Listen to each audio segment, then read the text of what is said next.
الرجيم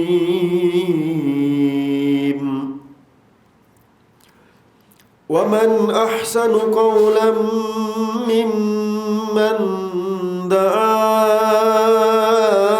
إلى الله وعمل صالحا وقال إنني من المسلمين.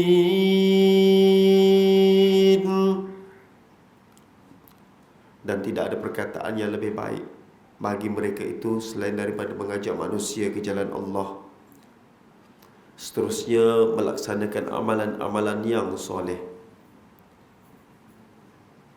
Dan mereka mengatakan bahawa aku terdiri dari kalangan orang-orang Islam. Fadil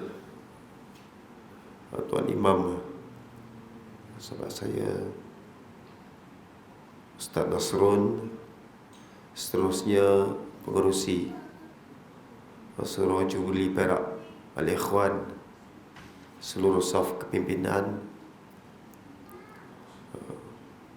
para ustaz, tok-tok guru yang berbahagia, datuk-datuk, datin-datin, sekalian para jemaah muslimin muslimat yang dirahmati Allah Subhanahu wa taala. Alhamdulillah, hari ini dipertemukan kita dalam santapan rohani, di mana seharian kita melaksanakan tanggungjawab, menunaikan tanggungjawab kita sebagai hamba Allah. Mungkin barangkali sebagai ketua keluarga, ataupun sebagai pekerja kepada majikan, atau apa sahaja yang kita lakukan. Dan di kesempatan yang ada ini, kita luangkan sedikit masa untuk kita terus memanfaatkan rumah Allah ini untuk kita beribadah, melaksanakan ibadah untuk bekalan kita di akhirat besok, di alam barzakh besok. Ini adalah janji Allah Subhanahu wa taala.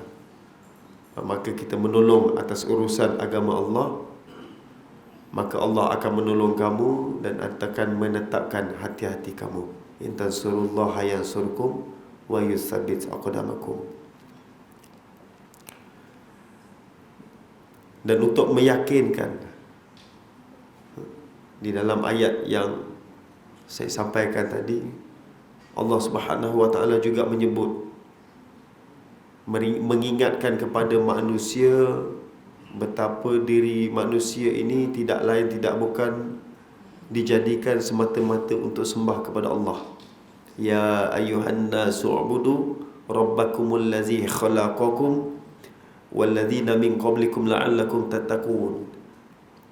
Kita kenal ayat itu. Kalau kita seorang yang mengaji Al-Quran, yang rajin baca Al-Quran, yang rajin tadabbur Al-Quran, insya-Allah kita akan jumpa ayat tersebut.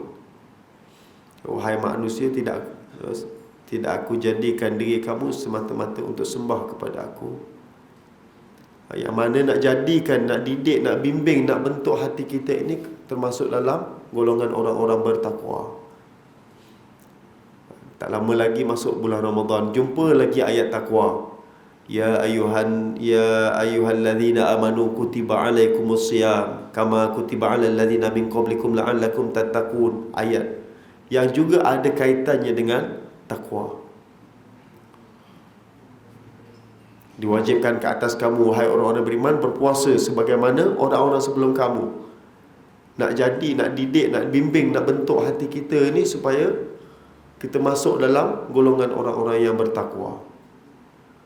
Khatib selalu juga sebut, tiap-tiap minggu khatib ingatkan kita, ya ayuhan nas, ya ayyuhallazina amanu taqullaha haqqa tuqatih wa la tamutunna illa wa antum muslimun. Ayat takwa juga. Bertakwa dengan sebenar-benar takwa, wahai orang-orang yang beriman. Tidak kamu mati selain daripada dalam keadaan kamu beragama Islam. Jadi terlalu banyak ayat-ayat yang berkaitan dengan takwa ini. Kalau kita sebagai hamba Allah, sebagai orang-orang yang dihidupkan oleh Allah Subhanahu wa taala, dengan umur yang kita ada sekarang ini, kalau kita tak mengaji Al-Quran, tak baca Al-Quran, tak bina diri kita dengan Al-Quran, maka kita tak berjumpa dengan ayat-ayat tersebut. Jadi mudah-mudahan di antara kita seluruhnya di sini adalah di kalangan orang-orang yang, di kalangan hamba-hamba Allah yang cintakan Al-Quran, yang cintakan As-Sunnah Rasul sallallahu alaihi wasallam. Jadi kita itu yang kita nak. Muslimin muslimat rahimakumullah. Sedikit latar belakang tentang diri saya. Saya seperti mana disebut tadi, namanya Azhan bin Atan, berasal dari Johor.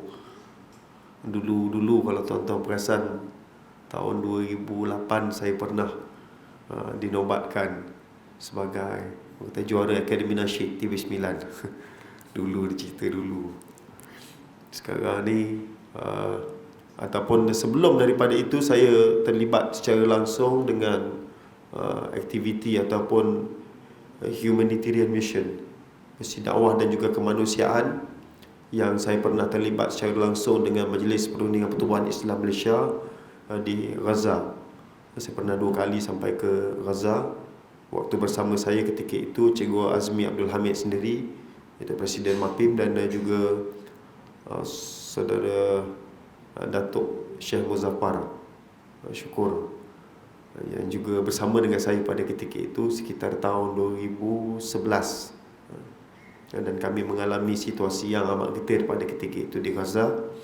Dan pada tahun berikutnya, dalam bulan Ramadan juga, saya bersama dengan MAPIM sekali lagi. Sebelum tahun berikutnya agak sukar untuk kita nak masuk ke Gaza. Jadi bulan Ramadan dan bulan Syawal saya pernah menyambutnya di Gaza. Dan selepas daripada itu saya pernah juga menyambut ataupun berada di dalam musim sejuk di sempadan Jordan, Syria. Dan saya terlibat secara langsung dalam misi kemanusiaan di dalam negara kita sendirilah, termasuk di dalam orang-orang bersama dengan masyarakat orang asli. Lebih 21 tahun pada ketika jadi askar ni, dah ujung-ujung lah. Jadi sahabat-sahabat, tuan-tuan yang dirahmati Allah sekalian, mungkin hari ini mungkin berbeza sedikit daripada hari-hari yang sebelum ni kita mengaji kitab. Tetapi hari ini bagaimana saya nak menceritakan sedikit tentang perjalanan diri saya masa dididik bersama dengan ataupun dibimbing dalam peringkat sekolah dulu. Sebenarnya saya baru hanya boleh melihat secara agak lebih kurang 5 ataupun 40% atau 50% ni hanya lebih kurang 9 bulan.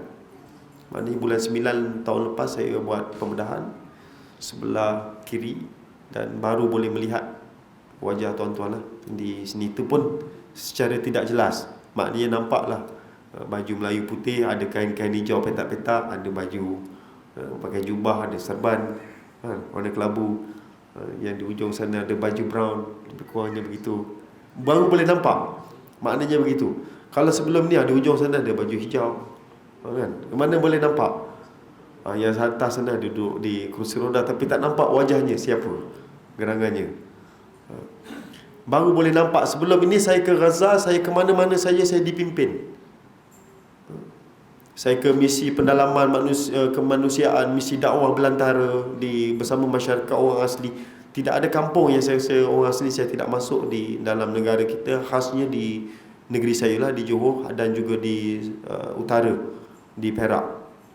Termasuk juga di pendalaman Sabah dan juga di Sarawak. Ya, saya terlibat secara langsung dalam misi dakwah dan kemanusiaan ini dengan membawa hiburan, maksudnya dengan dalam konteks hiburan. Ya Rasulullah, ya Habiballah, Muhammad ibni Abdillah, Muhammad ibni Abdillah, Muhammad ibni Abdillah, Muhammad ibni Abdillah,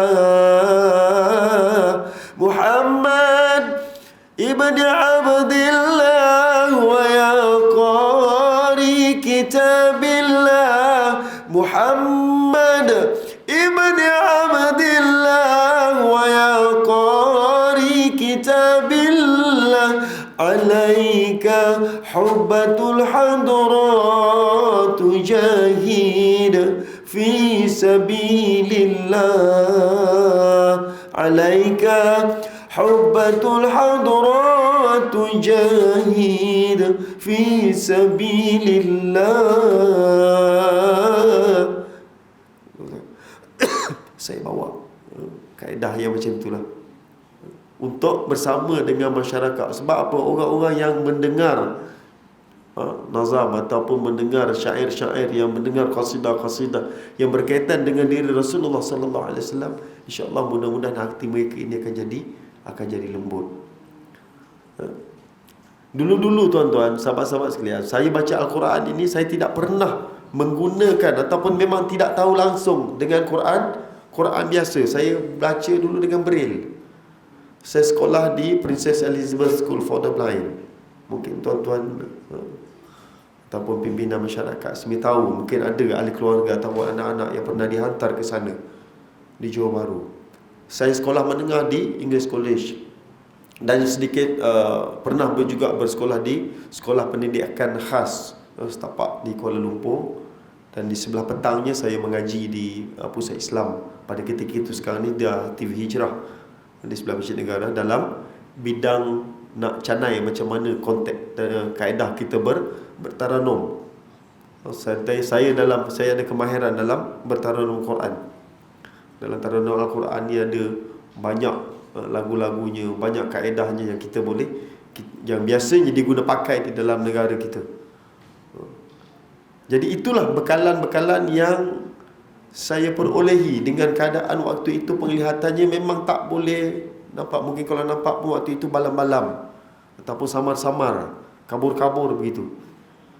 Apa yang saya boleh buat adalah sebagai tanggungjawab, ataupun telah yang juga diberikan sokongan, dorongan oleh ibu ayah saya pada ketika itu. Dia kata, Han, tak ada lain yang kau boleh buat dekat dunia ni kalau mata kau, keadaan kau begini, selain daripada kau pegang Al-Quran itu sendiri. Jadi maka dengan dorongan ayah ibu saya, maka saya pergi ke kelas-kelas pengajian Al-Quran. Sedikit sebanyak saya boleh hafal ayat-ayat Allah Subhanahu Wa Taala, dan saya boleh dapat manfaatkan untuk diri keluarga saya, anak isteri dan juga masyarakat seluruhnya.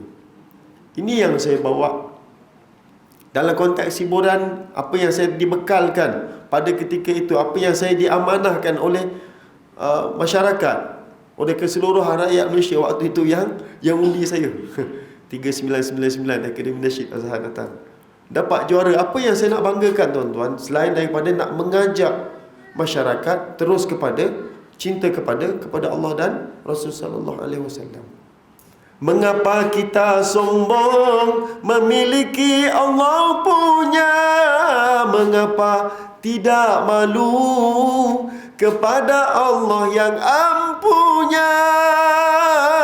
Patut bersyukur kepada Allah yang memberi segalanya. Malulah kepada Allah kerana milik Ia punya. Janganlah berbangga apa yang ada pada kita. Kalau Allah tidak beri, kita tidak punya apa-apa. Janganlah mengungkit jasa kita di sisinya yang sebenarnya Allah punya. Antara baik-baik kata-kata dalam lagu yang telah ditinggalkan oleh almarhum Ustaz Asri Ibrahim, vokalis Rabbani. Mengapa kita sombong memiliki Allah punya? Mengapa tidak malu terhadap Allah yang ampunya? Apa yang sudah kita miliki sekarang ini? Hartanya, kereta mewahnya, rumahnya, apa-apa. Ini lagilah musim bulan Rejab. Bulan Rejab, kalau orang Arab dia fikir macam mana nak, kalau orang-orang yang berpegang kepada agama Allah dicintakan, dirindukan kedatangan Ramadan supaya kita dapat menunaikan ibadah dalam bulan Ramadan sebaik-baiknya. Berbeza dengan orang kita bulan Rajab saja dia dah fikir dah raya nak pakai baju apa. Viral sekarang ni kan dalam Facebook semua. Kita fikir sekarang ni nak macam mana kita nak laksanakan diri kita ni. Apakah kita akan bertemu dengan Ramadan? Ni tak lama lagi nak Ramadan. Apakah kita sudah bersedia nak menghadapi bulan yang disebut sebagai 1000 bulan yang tiada tolak bandingannya dengan 1000 bulan yang lain. Bagaimana kita nak memperkasakan diri kita dengan Ramadan. Sampai disebut dalam, ada sampai gurau-gurauan pun disebut di situ. Banyak maknanya minggu pertama tu tarawihnya memang banyak orang datang. Lepas tu sudah minggu kedua sudah kadang-kadang, jarang-jarang. Kerana apa? Kerana sedikit-sedikit. Sampai perumpamaan itu diguna pakai kerana apa? Makin hujung bulan Ramadan, makin orang sudah susut untuk datang ke rumah Allah melaksanakan ibadah tarawih khususnya ataupun bertadarus Al-Quran. Sedangkan bulan Ramadan ini adalah bulan untuk kita nak capai, tak nak gapai sebanyak-banyak pahalanya. Oh Ramadan, belum tentu tahun depan ketemu. Agar dapat ku meriahkan setiap malammu dengan pengabdian. Allah anugerahkanku Ramadan sekali lagi. Janjiku padamu kan ku hargai. Ramadan mulia yang kau kurnia. Ku sapu air mata bagai enggan berhenti terus menitis kerana sayu di hati malam istimewa Lailatul Qadar yang ku cuba gapai dengan sesungguhnya. Lagu Ramadan pun ada. Kita nak melahirkan keisafan yang kita belum tentu tahun depan ataupun tahun ini. Yang tak berapa hari lagi ni Ramadan akan sampai kepada kita. Kita dah sibuk sangat bersedia untuk nak menghadapi Syawal. Bersedia. Bersedia itu tidaklah jadi masalahnya. Tetapi apa yang lebih penting, bagaimana kita nak mempersiapkan diri kita ini nak berhadapan dengan bulan yang penuh dengan barakah, dengan keampunan, dengan penuh dengan rahmat. Adalah puasa biasa ni jarang-jarang kita nak buat. Lepas tu puasa Ramadan buat juga, tetapi dalam masa yang sama kita leka dengan perkara-perkara yang melalaikan sehingga hilang sedikit demi sedikit pahala yang kita perolehi dalam ibadah puasa tersebut. Sahabat-sahabat yang dirahmati Allah Subhanahu Wa Taala, poinnya di sini. Bulan Ramadan tak ada. Biasanya saya tidak akan berada di rumah. Kenapa? Kerana saya akan bersama, pertama sekali, kalau tahun ini bagi MAPIM, kita nak menyampaikan ataupun bersama dengan imam-imam Syria dan juga Gaza yang kita bawa khas daripada sana lah. Pertama sekali, kita kena ingat bahawa Gaza, Syria adalah sebuah negara yang pada ketika ini negara umat Islam yang sangat penting bagi umat Islam, dan Gaza adalah diartikan sebagai negara kedua bagi umat Islam. Mereka dihimpit, mereka dianiaya, mereka dirobos, mereka diherdik, mereka dihina, mereka macam-macam perilaku, mereka diserang, mereka dihimpit dengan kehidupan. Begitu juga dengan Syria, apa yang kita lihat yang diviralkan dalam Facebook, dalam apa saja bentuk media sekarang ini. Kita dalam keadaan yang sangat-sangat selesa.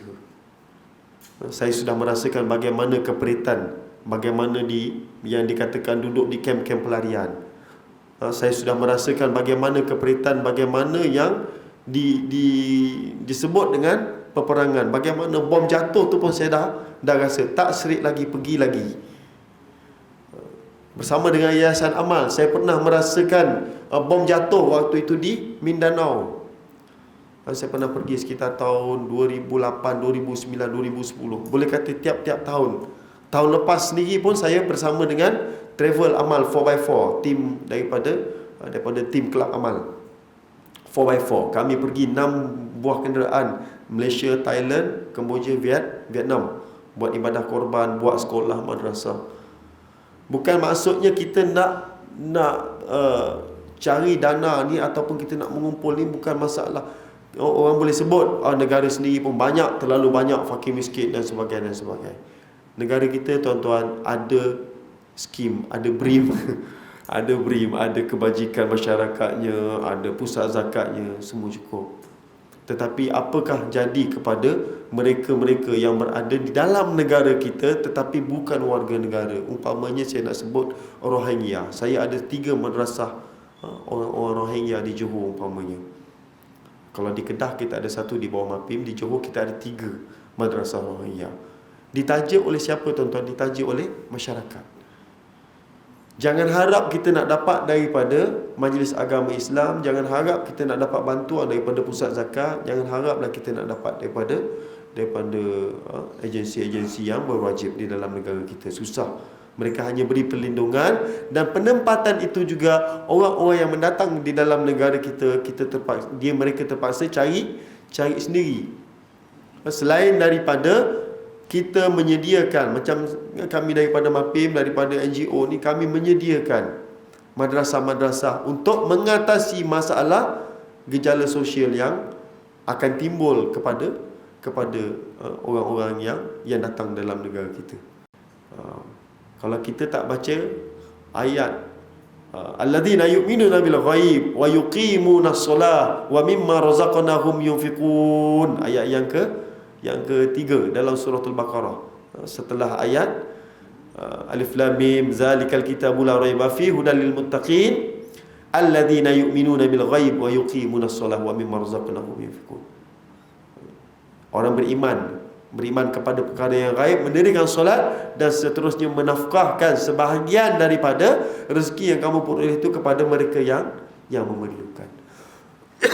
Dalam erti kata yang lain, kita nak sebut dekat sini bahawa makam kita ni tidaklah seperti mana Abdul Rahman bin Auf, tidak mana seperti Abu Bakar As-Siddiq, tidaklah seperti mana Nabi Sulaiman. Makam Nabi Sulaiman boleh bagi makan semua kepada makhluk yang seisi alam ni. Tetapi cukuplah sekadar kita meluangkan masa. Hari ini kalau kita tak, tahun ini kalau kita tak bersedia untuk raya pun rasanya tidak ada masalah. Kerana ini adalah satu budaya, satu culture saja. Saya pernah tuan-tuan pagi raya di Gaza, pada pagi raya solat Aidilfitri di Gaza itu, dalam masa yang sama negara mereka diserang oleh Zionis Israel pada tahun 2012. Masa itu muslimat ramai bersama dengan kami. Waktu itu ada lebih kurang 14 orang masa itu. Termasuklah salah seorangnya ialah saudara Mustafa Mansur yang terlibat dalam Malvi Marmara. Tuan-tuan kalau ingat lagi peristiwa Malvi Marmara itu, kapal yang diserang oleh tentera Israel yang menyebabkan 9 daripada sukarelawan dan juga askar daripada Turki syahid pada ketika itu, dan termasuk di dalam konvoi pada yang bersama dengan saya pada ketika itu ialah saudara Mustafa Mansur, orang yang sangat gigih dalam misi kemanusiaan antarabangsa. Dan saya nak sebut kepada saudara sekalian, bukanlah kami ini kuat sangat, tetapi apabila kami diperlihatkan, dipertontonkan dengan perkara-perkara yang sedemikian, kami tidak ada masa, tidak ada ruang lagi untuk nak mencari orang kata harta dunia ni. Dan saya datang hari ini ialah terima kasih kepada sahabat saya lah, saudara Zainuddin. Saya lebih kurang ada 42 hari berada di Sarawak baru-baru ni. Pun pergi misi pendalaman.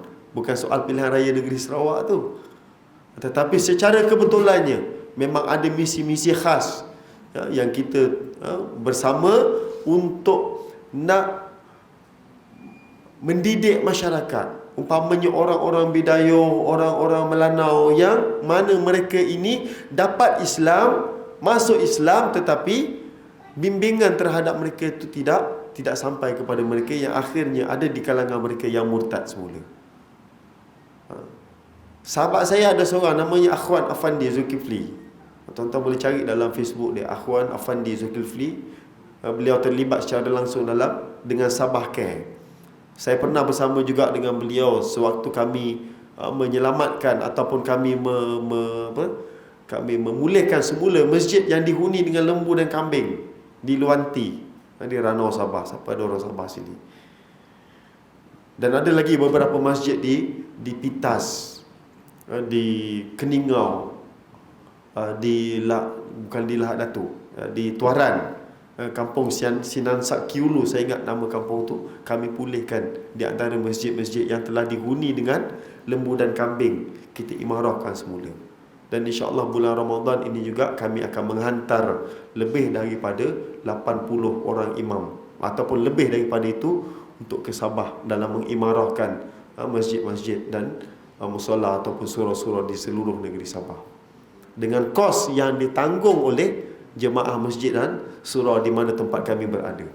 Saudara kalau nampak, saudara Akhwan Afandi dan kumpulan dia, tim dia daripada Sabah Care pergi ke pasar-pasar tani di sekitar Bangi ni ataupun di sekitar Lembah Kelang ni, jangan kedekut, tolong bagi. Sebab apa? Mereka buat kerja dengan ikhlas. Mereka tidak kenal arti kemewahan. Tiap-tiap bulan, saban bulan memang mereka akan ke sana, membawa di antaranya adalah artis-artis. Contohnya Hamzah, Haliza Helmi, macam itulah. Contohnya lagi siapa lagi? Izam Madison, EYE punya penyanyi. Maknanya mereka yang satu ketika dahulu tergolong di dalam ataupun orang-orang yang dipuja di dalam dunia artis.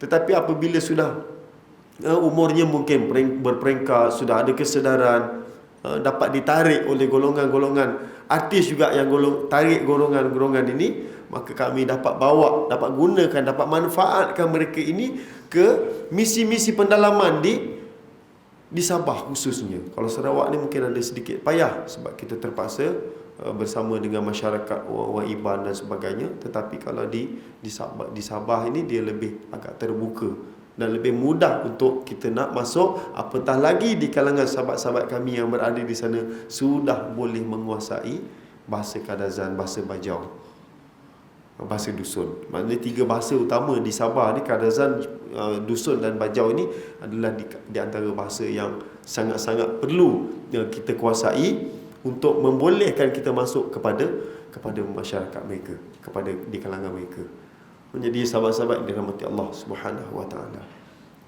Jadi sedikit sebanyak yang saya boleh berkongsi dengan saudara pada ketika ini. Kerana apa? Kerana kita ni manusia Allah Ta'ala jadikan dengan sebaik-baik kejadian. Laqad khalaqnal insana fi ahsani taqwim. Manusia, kamu Allah jadikan dengan sebaik-baik kejadian. Thumma radadnahu asfala safilin. Kamulah yang meletakkan diri kamu ke tempat kelembah sehina-hinanya, kata Allah. Jadi kita pilihlah. Walaupun saya dalam keadaan dunia saya sebab satu ketika dahulu gelap, tetapi apabila diberikan sedikit pencerahan, mata yang boleh sedikit berjalan, maka saya rasa lebih luas ataupun lebih agresif untuk nak melaksanakan aktiviti dakwah supaya matinya kita nanti masuk di dalam golongan orang-orang yang Allah Ta'ala sayang, Allah Ta'ala kasih, Allah Ta'ala pelihara keimanan takwa kita. Kita nak cari macam itu.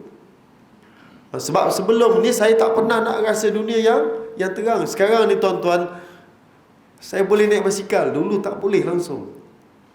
Sekarang kalau di bandar di Kuala Lumpur, kalau di jalan Raja Laut ke di sekitar bandar tu, saya boleh naik basikal.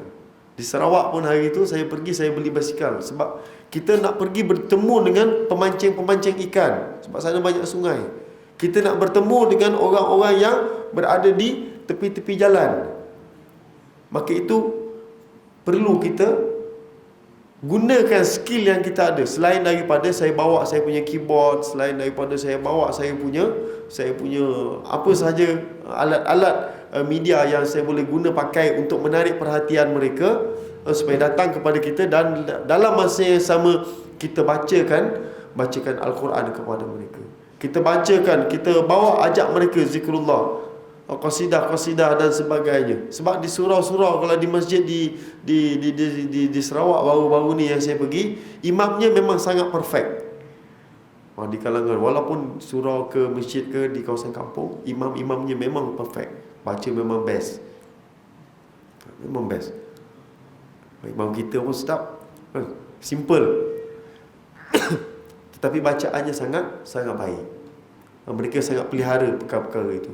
Tetapi dalam yang mereka tak boleh nak pelihara adalah soal-soal yang berkaitan dengan menutup aurat, soal-soal yang benda yang simple lah. Sebab di sana, di Sarawak, ataupun di Sarawak lah kita sebut, di kawasan yang saya pergi itu, di kawasan Jaya Bakti, di kawasan Putrajaya, di kawasan Jaya Bakti, di kawasan Sentubong, area-area situ adalah kawasan-kawasan masyarakat Melayu, ataupun ada sebahagiannya daripada orang-orang Bidayuh yang mana mereka ini bekerja sebagai nelayan.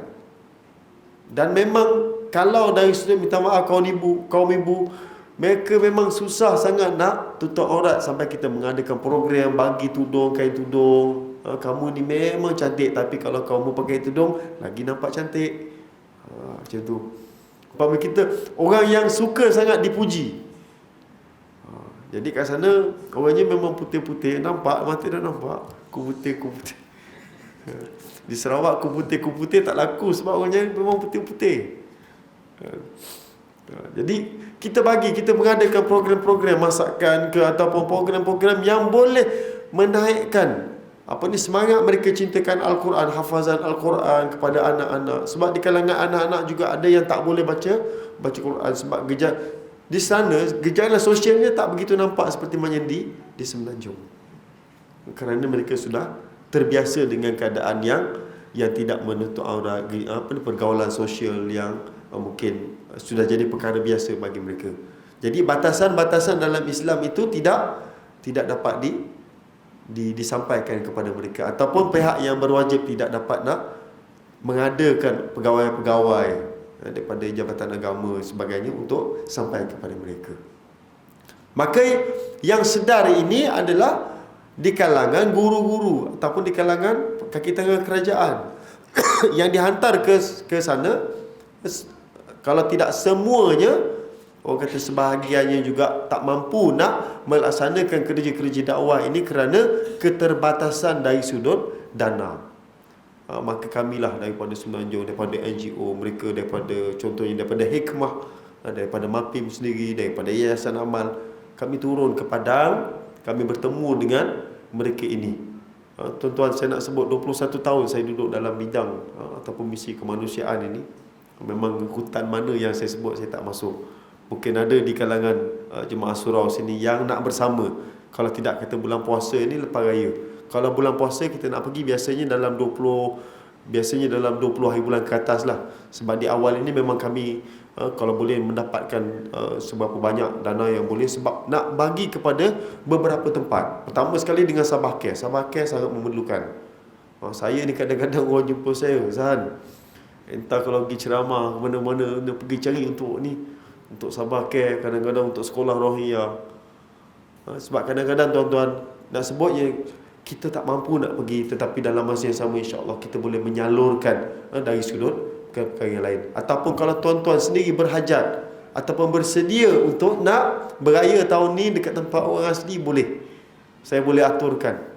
Sebab apa? Ada di kalangan kawan-kawan kita dari Sabah Care umpamanya, daripada MAPIM, mereka tidak akan beraya tahun ni dekat rumah. Dan saya dah terbiasa sangatlah kalau raya tidak di rumah ni. Dan saya biasa membawa, pernah juga 2 kali saya tak silap saya bawa ahli keluarga raya bersama dengan masyarakat orang asli di Kuala Mu. Tuan-tuan, saya nak sebut tuan-tuan, Kuala Mu tu di Sungai Siput, Perak. Tuan-tuan masuk ke Feldah Lasa, akan jumpa Kampung Baung. Kalau di sebelah kanan Kemang, di sebelah kiri tu Baung. Masuk ke dalam Kuala Mu tu, sampai perjalanannya daripada Baung nak pergi ke atas Kuala Mu, perjalanan hampir kalau musim hujan boleh jejak 6 ataupun ke 8 jam. Ataupun kalau jalan kering biasanya dalam 4 jam lebih, macam itulah.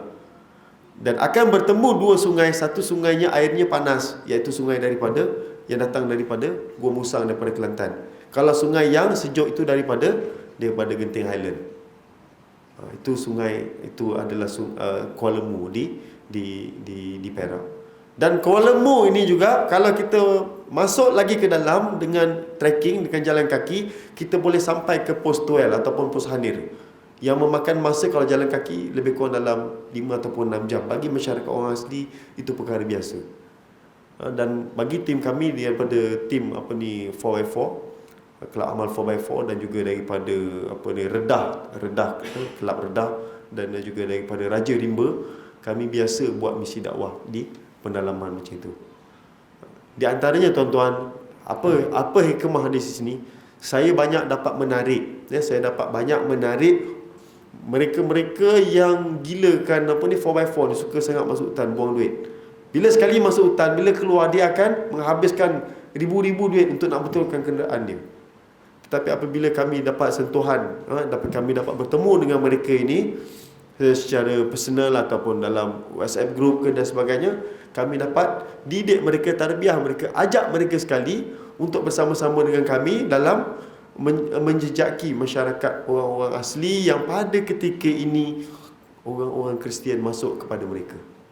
Yang dah Islam pun mereka, itu sebab ada orang asli kita mungkin pernah dengar cerita, satu hari dia boleh masuk seminggu dia boleh masuk Islam kejap, keluar Islam, masuk kejap, keluar kejap, sebab duit.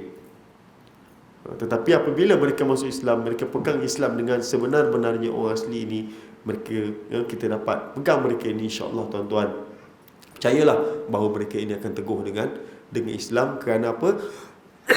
Pernah ada skim ataupun daripada JAKWA, daripada Jabatan Kemajuan Orang Asli ni, bawa orang-orang asli ni bekerja di Putrajaya, bekerja di sektor-sektor security lah. Mereka dapat gaji yang agak lumayan, tetapi lepas 3 bulan, 4 bulan mereka balik ke hutan balik. Kerana apa? Mereka bimbangkan keadaan anak-anak mereka yang mereka bawa ke bandar ni lah. Gaji mereka dapat 3,000. Rumah kerajaan bagi. Segala persekolahan anak-anak semua kerajaan bagi.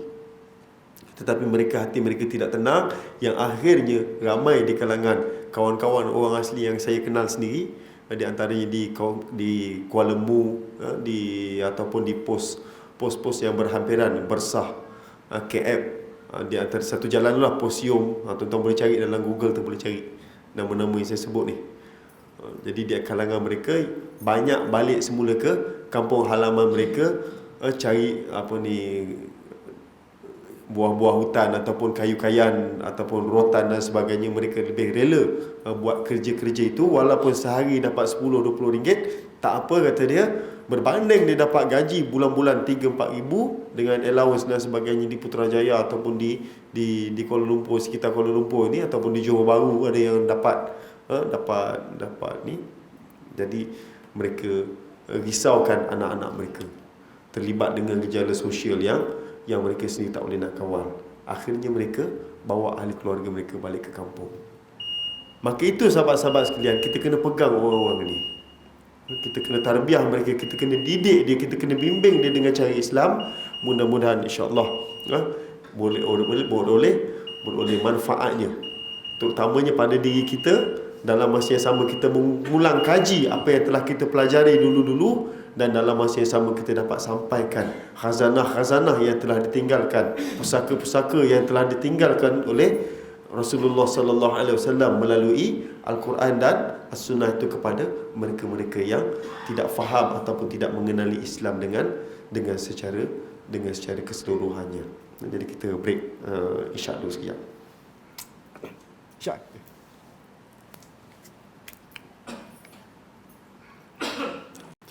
Tuan-tuan, sahabat-sahabat sekalian, sambung sikit lah. Saya biasanya pagi kalau di kampung saya tinggal di Pekan Nanas, kampung Melayu Raya. Ada tak orang asal Melayu Raya Pekan Nanas? Biasanya kalau subuh di kampung tu memang saya akan jadi imam lah biasanya.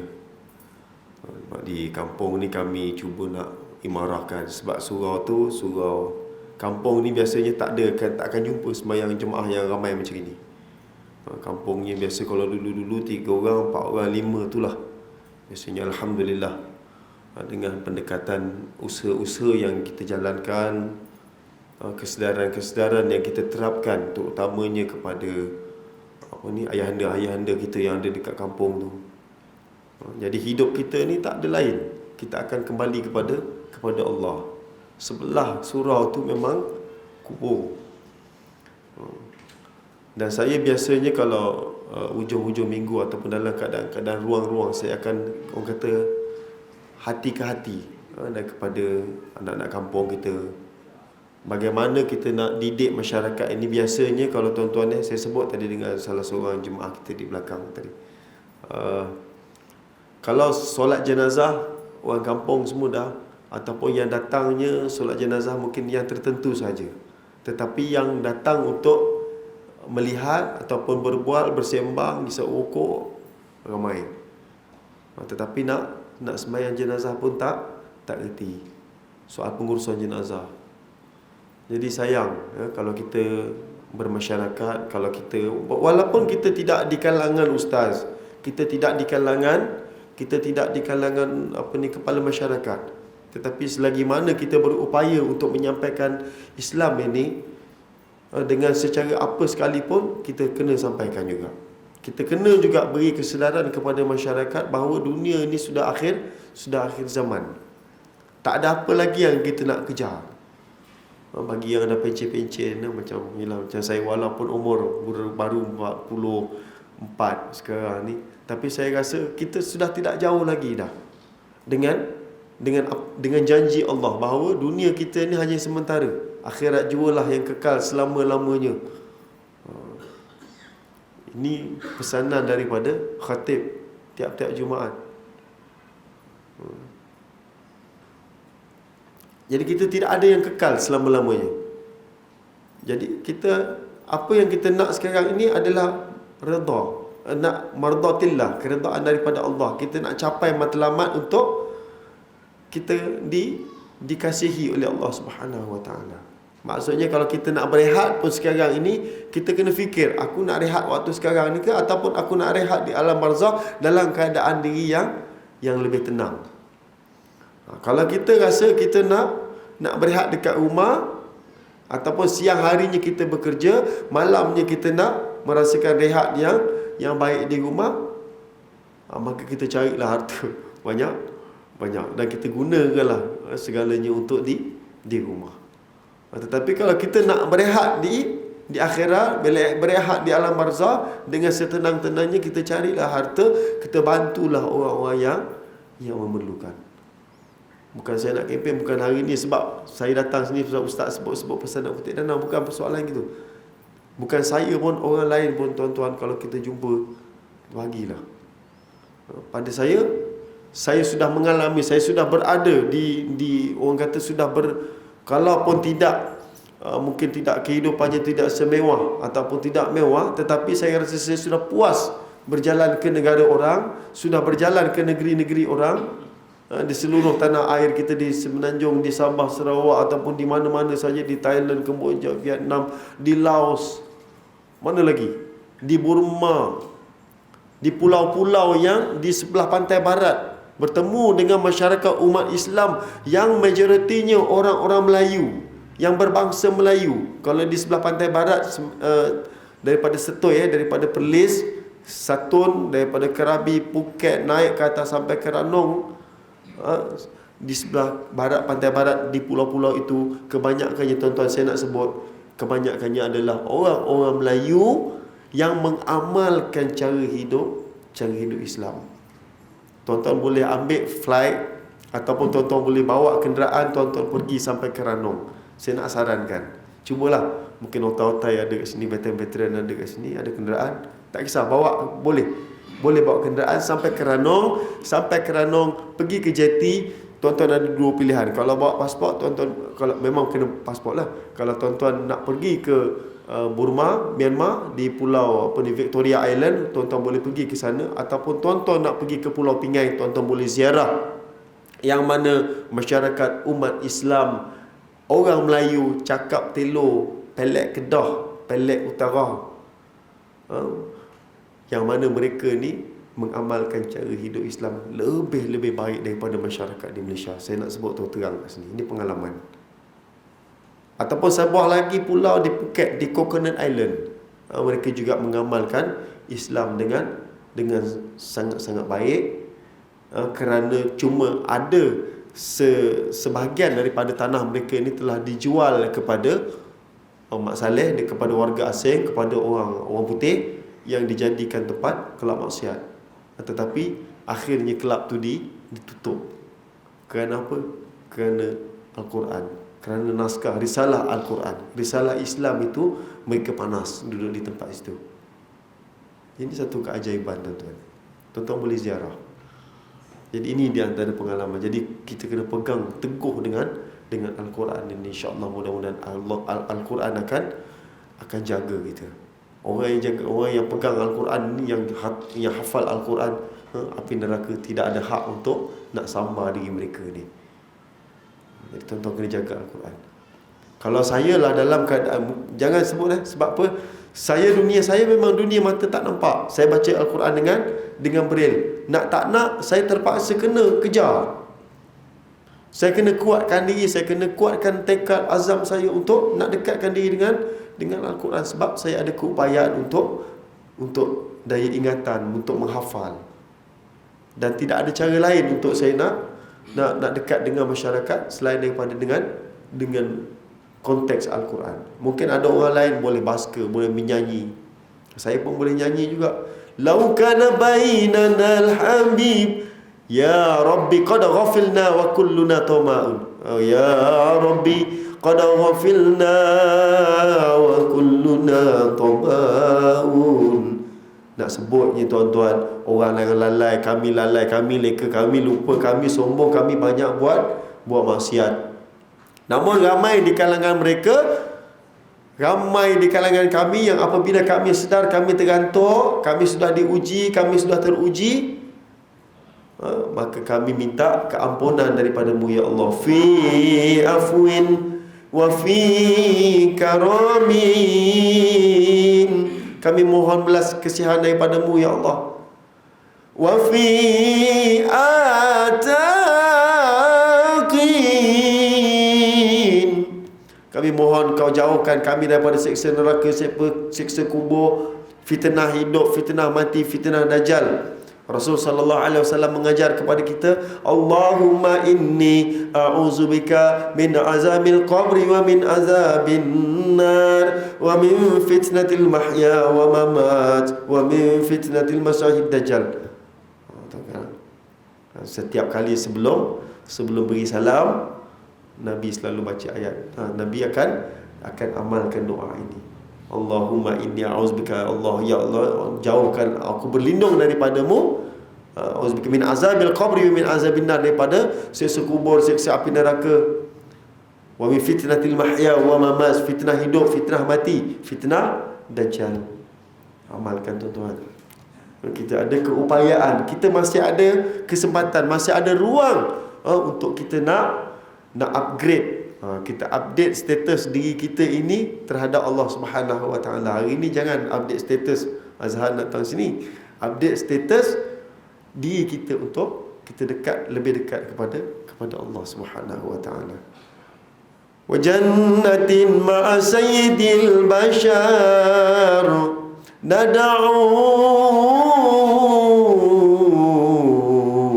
nad'uka rabbi minal a'maqi.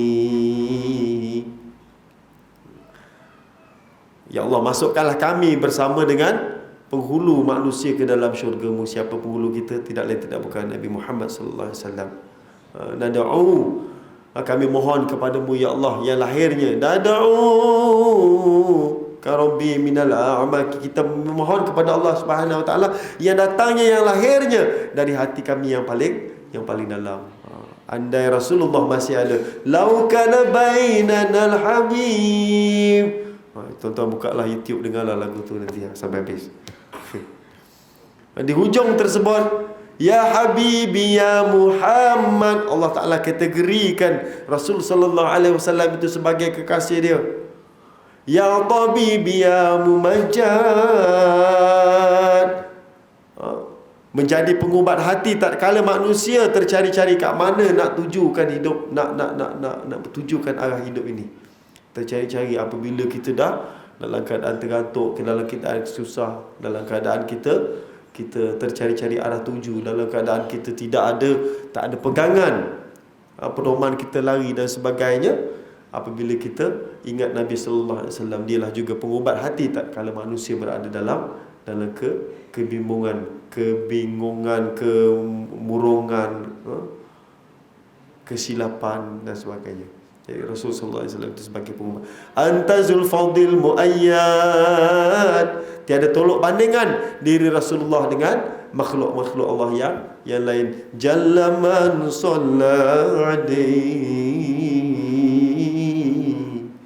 beruntung dirimu wahai Rasulullah, Allah juga berselawat ke atas kamu. Tuan-tuan sidang hadirin para jemaah yang dirahmati Allah Subhanahu Wa Taala, saya kata sekadar itulah untuk kita berbicara. Saya sebenarnya bila dalam keadaan kesihatan pun tidak begitu, tapi saya tidak nak jadikan kesihatan ini sebagai alasan untuk saya tidak hadir dalam satu-satu majlis. Kerana kalau kita kalau kita manjakan sangat penyakit sakit ni, dia akan lagi letih kita. Jadi saya jarang-jarang lah. Biasanya saya tak tunaikan ataupun perkara-perkara yang saya sudah programkan, biasanya saya akan turun. Yang hari ni macam semalam saya dari Johor, saya naik bas pergi ke Melaka. Pagi tadi saya ada di sekolah di Jaim, di Pernu, dan kawan sahabat saya pinjam kereta kawan. Kawan saya pinjam kereta kawan dia, ada Mercedes kat luar tu 1133. Kawan tu kata, aku tak boleh nak bawa engkau, aku umur dah 70 lebih dah, mata dah tak nampak. Kau ambil lah Den, kata dia. Ambil, bawa Azhan pergi program dekat Bangi dengan Hulu Langat besok, kata dia. Jadi dia, kawan saya yang bawa saya ni, dia pun tak ada kereta, pakai motor buruk je. Dia bawa kereta Mercedes datang sini. Wah, hari ni saya first time saya rasa naik Mercedes ni tahun ni. Tak pernah rasa naik Mercedes. Mercedes orang lama. Umur Cikgu Somad tu dah umur 70 lebih dah, orang Melaka. Jadi dia bagi kereta dia, kata dia aku tak boleh nak pergi dalam keadaan kesihatan aku. Dia panggil kawan sahabat saya yang lain bawa datang sini. Jadi hari ni saya dapat Allah Ta'ala bagi nikmat naik Mercedes datang sini. Tak pernah naik kereta Mercedes. Biasa naik 4 wheel pun dah habis sebab 697,000 mileage saya. Mungkin tuan-tuan tak pernah jumpa mileage yang sebanyak macam itu. 697,000 mileage dalam keadaan orang kata well maintenance. Kereta Frontier, tiba-tiba dia jam engine, kena tukar. Tu pun dah 3-4 bulan. Saya biarkan sadar, saya kata ada rezeki besok kita tukar enjin lain lah, kata. Kalau tak ada, kita buat kerja. Namun tidak menjadi alasan untuk kita tidak melaksanakan kerja-kerja dakwah ini kalau kita tidak ada apa. Sedangkan dulu pun saya orang bawa. Sekarang ni saya pun orang bawa juga, tapi dengan naik bas, naik flight, naik train dan sebagainya. InsyaAllah kerja-kerja dakwah ini kita kena, kerja amal jama'i ini kita kena lakukan, kita kena laksanakan secara istiqamah, secara berterusan, supaya kita tidak menjadikan perkara-perkara yang remeh-remeh ini sebagai alasan untuk kita tidak melaksanakan tanggungjawab kita terhadap apa yang telah diamanahkan oleh Allah kepada kita sebagai umat Islam, sebagai hamba Allah. Dan insya-Allah tuan-tuan doakan saya juga supaya saya selamat. Saya kalau kita tidak mungkin saya dipanggil, saya cuba nak mengelak juga, tetapi dah tak boleh nak buat apa. Mungkin pembedahan mata sebelah yang kanan ni sebab dia menjadi gangguan. Ada jangkitan katanya gitu. Tetapi saya tak nak memikirkan. InsyaAllah saya akan jalankan dalam masa-masa terdekat ni juga. Sekiranya dapat, orang kata dia punya dana ataupun keperluannya, InsyaAllah saya akan laksanakan juga. Dan apa yang penting bagi kita adalah tunaikan tanggungjawab kita sebagai hamba Allah dengan sebaik-baiknya. Ini harapan saya, harapan semua di kalangan kita, kerana kita ada generasi yang bakal akan menduduki tempat kita. Kalau kita sekarang ni kita sebagai ahli keluarga, ketua keluarga, kita akan juga ada anak, kita akan ada anak yang bakal menjadi ketua keluarga kepada keluarga mereka pula. Kalau kita jadi pimpinan masyarakat, kita akan ada generasi yang bakal akan menjadi pimpinan masyarakat, akan menggantikan tempat kita. Sama ada kita dah pencen ke, ataupun setelah kita tiada di muka bumi lagi, di dunia ni lagi. Jadi insya-Allah kita bimbinglah diri kita, kita azam kuat-kuat supaya kita dapat laksanakan ibadah Ramadan yang bakal muncul, bulan Ramadan yang bakal muncul ni. Kalau kita diberikan kesempatan umur, kita laksanakan sebaik-baiknya, kerana belum tentu Ramadan akan datang, akan bertemu dengan kita lagi. Sebab kalau dia dah pergi, dia tak akan datang lagi. Tunggulah tahun depan, dia akan muncul lagi. Cuma kita ni saja, bila masakah malakul maut akan berjumpa dengan kita dan akan menarik balik segala nikmat yang telah kita dapat, kita perolehi selama hidup ini. Bismillahumma ahya wa amus, kita amalkan. Selama ni tak pernah baca Alhamdulillahillazi ahyana ba'da ma amatana wa ilaihi nusyur. Kalau di Indonesia Pak, saya waktu saya ke Indonesia yang sebelum ini, sebelum muazzin itu melaungkan azan syubuh. Jadi makanya dibaca tu Alhamdulillahillazi ahyana ba'dama amatana wa ilayhin nusyur. Diulang 3 kali tu Pak. Ya benar. Jadi baru dia azan, lepas tu dia ingatkan kita. Jadi tu ada bagusnya pula kat situ. Kalau kita tahrim subuh, ya arhamar rahimin irhamna, itu pun kadang-kadang di sini kaset. Betul. Wah, sedapnya ngaji. Wama Muhammadun illa rasul qad khalat min qablihi ar-rusul afa imma ta'awqutila qalabtum ala aqabikum wa may yanqalib ala akibaihi falan yadurrallaha syai'a wa sayajzillahu syakirin. Tiba-tiba dengar bunyi titit dekat corong speaker luar tu, titit. Yang sedapnya tu Bilal masuk dalam Sadaqallahul Azim. Oh, bukan suara dia rupanya yang baca Quran yang tahrim tu, orang lain. Tuan-tuan, ini tipu daya, tipu muslihat manusia sekarang ni. Oh, Bilal mungkin mudah-mudahan tidak di sinilah, dia tempat lain. Dia datang pagi-pagi, dia pasang kaset je, pasang tali kata dia. Jadi insya-Allah tuan-tuan, kita dapat amalkan. Bukan susah sangat tahrim subuh ni, bukan susah sangat, kita baca lah kan, insya-Allah. Jadi saya rasa sekadar itu, saya mohon keampunan daripada Allah Subhanahu Wa Taala, minta maaf kepada seluruh ibu ayah sekalian.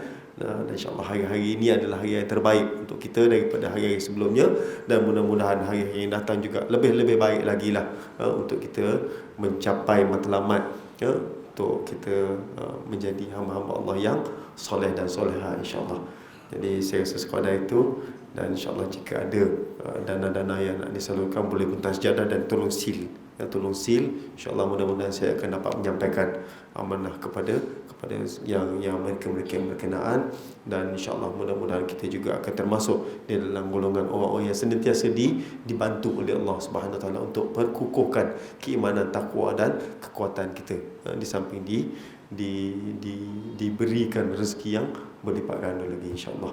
Wallahu a'lam. Aqulu qouli hadza wa astaghfirullahal azim li wa lakum wa li sa'iril muslimin wal muslimat mu'minin wa mu'minat innahu huwat tawwabur rahim. A'udzubillahi minasyaitonir rajim. Bismillahirrahmanirrahim. Alhamdulillahirabbil alamin wassalatu wassalamu ala sayyidil mursalin wa ala alihi wa sahbihi ajma'in.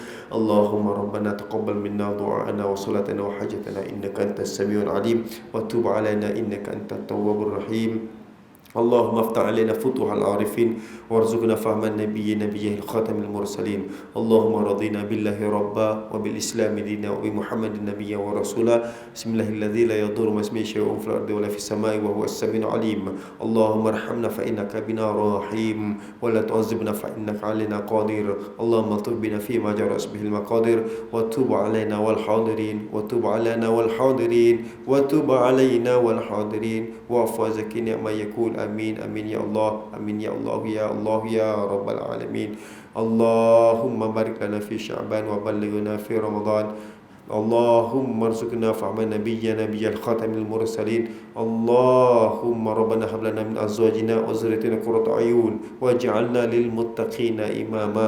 اللهم اختنا بحسن الخاتمة ولا تحتم علينا يا الله بسوء الخاتمة. اللهم انصر الإسلام والمسلمين والمجاهدين وفي المستضعفين وفي كل مكان وفي كل الزمان. اللهم إنا نعوذ بك من عذاب القبر ومن عذاب النار ومن فتنة المحيا والممات ومن فتنة المسيح الدجال. اللهم إنا نسألك رضاك الجنة ونعوذ بك من سخطك والنار. ربنا آتنا في الدنيا حسنة وفي الآخرة حسنة وقنا عذاب النار. صلى الله على سيدنا محمد وعلى آله وصحبه وسلم. الحمد لله رب العالمين. تقبل الله منكم.